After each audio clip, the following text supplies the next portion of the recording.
Tama pa ba yung sipain mo bilang pulis ang pagkain na tinitinda ng matanda dahil ito na lamang ang kanyang hanap buhay? So, pwede naman pwede naman ho tayong gawin natin yung serbisyo natin.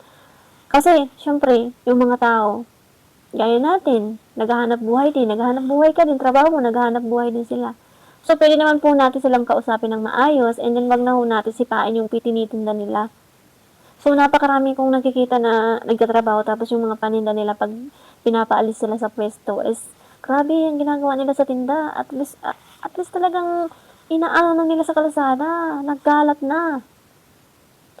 Tao rin ho sila, gaya ninyo, tao rin. Kung kayo, may trabaho din kayo, bilang pulis, trabaho din na kalinisan, na magpatindahin sa lugar na yan, ang mga tao. Pero may karapatan din ho silang bilang vendor, na sabihan nyo naman sila ng maayos na doon na lang sila magtinda sa legal na paraan.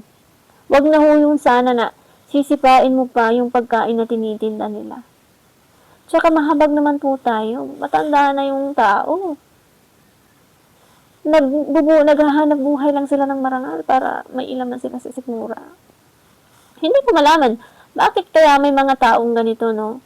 Oo, sinabi na natin matitigas ang kanilang ulo. Kasi nagugutom sila.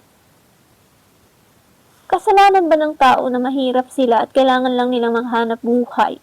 Buti na nga yung sa isa nagnanakaw sila eh. Naghahanap buhay sila ng marangal. Pwede naman natin silang pakiusapan na doon ho po na kayo magtinda sa legal na paraan. Wag ho yung sisipain ho natin yung kanilang pinaghahanap buhayan. Kaya ho walang nag-aasenso eh.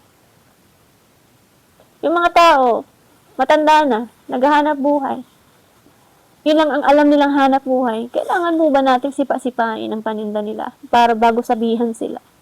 Nakikinig naman po yung mga yan eh. Ang iba talaga matigas din naman ang mga ulo. Pero sana, ilugar nyo naman sa katayuan.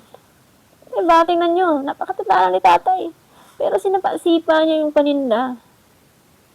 Na pwede nyo naman kausapin ng mahinahon yung matanda at doon na lang siya magtinda sa dapat ng tindahan. Hindi na ho natin kailangan sipain pa natin. Pagsabihan na lang na po natin. Nandun na tayo, may trabaho. Ginagawa niyo yung trabaho niyo bilang pulis. Ginagawa din ng tao na magkaroon siya ng laman sa sikmura niya. Oh, ang daming nagnanakaw, pero hindi nyo na nahuhuli yung taong naghahanap buhay ng marangal kahit matanda na. Grabe kayo. Hindi na makataong ginagawa nyo.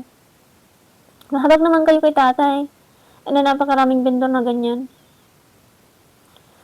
Ang kasalanan lang nila ay maghanap buhay at makakain sila ng araw-araw. Dahil ayaw nilang magutuman. Kasalanan ba yun? Kausapin ho natin mahinahan mga tao kasi tao din ho sila. Gaya mo din.